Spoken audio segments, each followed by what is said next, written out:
लंबे अरसे के बाद मिला शहीदों को उचित सम्मान। राष्ट्रीय समर स्मारक कहता जय हिंद अमर जवान। दोस्तों नमस्कार। आज फिर मैं आपके सामने राष्ट्रीय अस्मिता से जुड़ी हुई एक नई टॉपिक लेकर हाजिर हूँ। इस समय भागम भाग वाली जिंदगी में बड़ी मुश्किल से हमें कहीं भी टूर पर जाने का मौका मिलता है।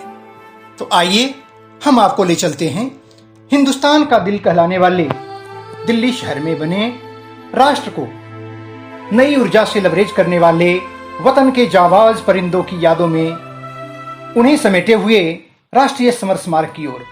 जी हाँ, यह नाम सुनते ही हमारे रोंगटे खड़े हो जाते हैं और उन वीर बलिदानियों के सर्वस्व त्याग को देखकर बरबस उन्हें दिल से सैल्यूट करने का दिल करता है। बड़ी मुद्दत के बाद हमारा यह सपना पूरा हुआ है। किसी भी देश की राष्ट्रीय अस्मिता की पहचान होती है वहां के शहीदों के सम्मान में बना राष्ट्रीय स्मारक। वास्तव में राष्ट्र के प्रति पूर्ण कर्तव्यनिष्ठा, गौरव और अदम्य साहस के साथ अपने प्राणों की बाजी लगाने वाले देश के इन सच्चे सपूतों को सारा देश कोटि कोटि नमन करता है। दोस्तों, जब भी मौका मिले तो इस पावन तीर्थ स्थल पर जाना नहीं भूलना। मुझे पूर्ण यकीन है कि सायंकाल वहां होने वाले जो रिट्रीट श्रोमणी है, जब वहां पर रिथ लेइंग की जाती है, उसमें शामिल होकर के आप स्वयं को बहुत ही गौरवान्वित महसूस करेंगे। अब आइए सबसे पहले नेशनल वॉर मेमोरियल की अहमियत और उसके निर्माण संबंधी प्रमुख बिंदुओं पर हम चर्चा करते हैं। गणतंत्र दिवस परेड की भव्य झांकी के दौरान आपने ब्रिगेडियर चितरंजन सावंत साहब की ओजमयी कमेंट्री को तो अवश्य सुना होगा। कहते हैं America, Britain, France, Italy, China, रूस जैसे देशों का अपना राष्ट्रीय समर स्मारक है, जहां राष्ट्राध्यक्ष जाकर के राष्ट्र के नाम संदेश देते हैं। दोस्तों, आपको यह जानकर बहुत ही आश्चर्य होगा कि रसिया में एक बहुत ही लाजवाब ट्रेडिशन है, जिसके अनुसार नवविवाहित दंपति युद्ध स्मारक पर जाकर के पुष्प चक्र चढ़ाते हुए प्रार्थना करते हैं कि हमें भी ऐसे वीर संतान दीजिए जिन्हें राष्ट्र सेवा के लिए खुशी खुशी न्यौछावर किया जा सके। कितनी ऊंची सोच है दोस्तों। आखिर वह राष्ट्र तरक्की में हमसे आगे क्यों नहीं होगा? इसी कमी को पूरा करने में तकरीबन 70 साल लग गए। तब जाकर माननीय प्रधानमंत्री श्री नरेंद्र मोदी की अगुवाई में इनिशिएटिव लेकर के हम भारतीयों के सपने को साकार किया गया। नई दिल्ली में इंडिया गेट के पास ही तकरीबन 40 एकड़ गोलाकार भूभाग में शहीद स्मारक का निर्माण किया गया है। इसमें स्वतंत्रता प्राप्ति के पश्चात यानी 1947 से लेकर के आज तक के सभी प्रमुख युद्धों तथा राष्ट्र की रक्षा में अपने प्राणों को न्यौछावर करने वाले अमर बलिदानियों की अमर गाथाओं का समावेश किया गया है। हिंद के वीर सैनिकों के सम्मान में उनकी शौर्य गाथा का बयान करने वाले इस राष्ट्रीय समर स्मारक को बनाने में तकरीबन 176 करोड़ रुपए की लागत आई है। इसका बनावट कैसा है दोस्तों? कहते हैं कि राष्ट्रीय समर स्मारक में कुल 4 चक्र यानी 4 सर्कल्स हैं। पहला है अमर चक्र, सर्कल ऑफ इमॉर्टलिटी। इसमें 15.5 मीटर ऊंचा स्तंभ है यानी पिलर है, जो वीरों के अदम्य साहस को दर्शाता है, जिन्होंने तिरंगे की शान के लिए अपना सुनहरा बलिदान दिया है। वहां पर अंकित अमर वाक्य हमें निरंतर ही प्रेरित करता है, जो इस प्रकार है। शहीदों की चिताओं पर लगेंगे हर बरस मेले, वतन पर मरने वालों का यही वाकई निशान होगा।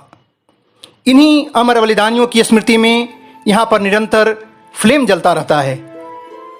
कहते हैं सूरा सो पहचानिए जो लड़े दीन की हेत, पुरजा पुरजा कट गिरे तब हुन छाड़े खेत।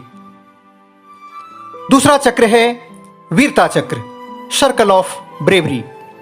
इसमें भारत की आज़ादी से लेकर अब तक लड़े गए सभी इंपॉर्टेंट बैटल्स का संक्षिप्त गौरवशाली इतिहास को दर्शाया गया है। इसमें भारत पाक युद्ध 1948, भारत पाक युद्ध 1965, 1971, तथा भारत चीन युद्ध 1962 के साथ ही 1999 में हुए कारगिल युद्ध के स्वर्णिम इतिहास को भी दिखाया गया है। वीर भोग्या वसुंधरा, इस धरती का सदुपयोग यानी भोग करने के लिए वीर पुरुष ही होते हैं और कोई कर नहीं सकता। गीता में भगवान श्री कृष्ण ने सच ही कहा है, हतो वा प्राप्यसि स्वर्गम जित्वा वा भोक्ष्यसे महिम तस्मात् उत्तिष्ठ कौन्तेय युद्धाय कृतनिश्चय। हे पार्थ, यदि तुम युद्ध के दौरान वीर गति को प्राप्त होते हो तो तुम्हें ईश्वर की प्राप्ति होगी, और यदि तुम जिंदा रहते हो तो इस धरती के सुख का उपभोग करोगे। इसलिए माया मोह को त्याग करके हे अर्जुन उठो और युद्ध करो। तीसरा चक्र है त्याग चक्र, सर्कल ऑफ सैक्रिफाइस।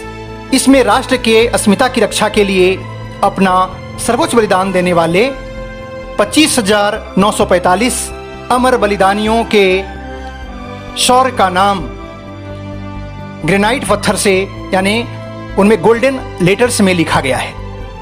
राष्ट्र के प्रति कर्तव्य निष्ठा, अदम्य साहस, अभूतपूर्व गौरव की ऐसी मिसाल जहां हर जवान अपनी वीरता का जौहर दिखलाकर हमारे लिए पथ प्रदर्शक बन गए हैं। दिन रात मां भारती की सुरक्षा में समर्पित ये जांबाज वीर, जिन्होंने हंसकर अपने प्राण गंवाए, जो लौट कर कभी अपने घर वापस नहीं आए, इनके सम्मान में समस्त देशवासी सतत श्रद्धांजलि अर्पित करते हुए नतमस्तक हैं। इस अवसर पर हमें कविवर माखनलाल चतुर्वेदी की ये पंक्तियां बरबस याद आ जाती हैं। हमें तोड़ लेना वनमाली, उस पथ पर देना तू फेंक, मातृभूमि पर शीश चढ़ाएं, जिस पथ जाएं वीर अनेक। गौर करो दोस्तों कि जब एक पुष्प की यानी फूल की यह विलासा हो सकती है तो हम तो जीते जागते भारत माता की वीर संतान हैं। चौथा चक्र है रक्षक चक्र, सर्कल ऑफ प्रोटेक्शन। इसमें 695 ट्रीज लगाए गए हैं, पेड़ लगाए गए हैं, जो स्टैंडिंग गार्डिंग सोल्जर्स की तरह हमारे देश की सुरक्षा के लिए सदैव तत्पर रहती है। किसी कवि ने सच ही कहा है, रे रोक युधिष्ठिर को न यहाँ, जाने दो उनको स्वर्ग धीर, पर फिरा हमें गांडीव गदा, लौटा दो अर्जुन भीमवीर।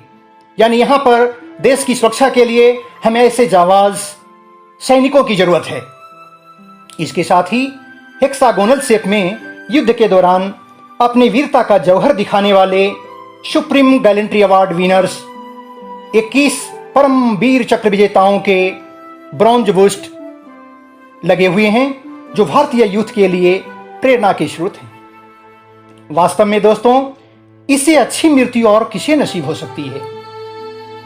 युद्ध यज्ञ की वेदी में अपने प्राणों की आहुति देने वाले इन अमर बलिदानियों को आज कृतज्ञ राष्ट्र सच्ची श्रद्धांजलि अर्पित करता है। प्रतिदिन सायंकाल रिट्रीट के दौरान उन शहीदों के परिवार को मुख्य अतिथि के रूप में बुला करके उनके हाथों रिथ लेइंग कर समुचित सम्मान दिया जाता है।